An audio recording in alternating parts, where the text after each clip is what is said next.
Секогаш се чувствував прекрасно во мојата чудесна земја. Но време е да го почувствувам духот на војводите, комитите, да го почувствувам духот на луѓето кои за својот народ го дадоа најдрагоценото – животот.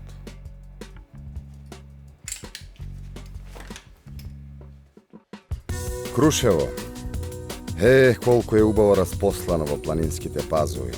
Да, но само до пред 100 и нешто години не си можел вака цело да го видиш затоа што било десетина пати поголемо. Мртели слобода! За Македонија! Колку мирно се живее во Крушево. Како целиот град да е само град на спомени. Спомени за Питу, за Карев, за сите бестрашни војни, сега за нашиот Тоше.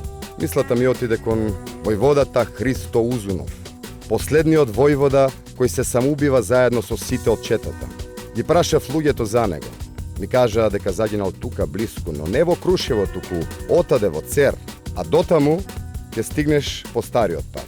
Еве по овие патеки, низ овие шуми каде што сега јас ве водам, врвеле четите. Секаде можело да ги дочека аскерска бусија, смрт, а јас сега можам како сакам, кога сакам, слободно да шетам по својата земја. Цер ќе да е надолу. Ете сега се ми е јасно. Овие едноставни луѓе ми ја открија чистата суштина. Зошто се самоубил војводата Христо Узунов и неговите комити? Овде во Цер.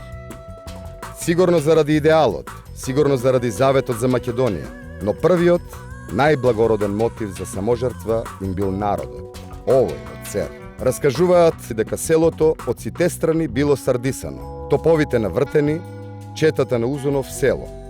Ги гледам околните стрмнини и се прашувам нели можеле низ оган да се пробијат до првата корија, до најблиската планина.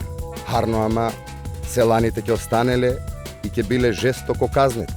Да се предадат, не им долекувало на такви горостаси. И војводата ја дал последната наредба. Сите да се самоубијат. Ете зашто е чудесна мојата Македонија.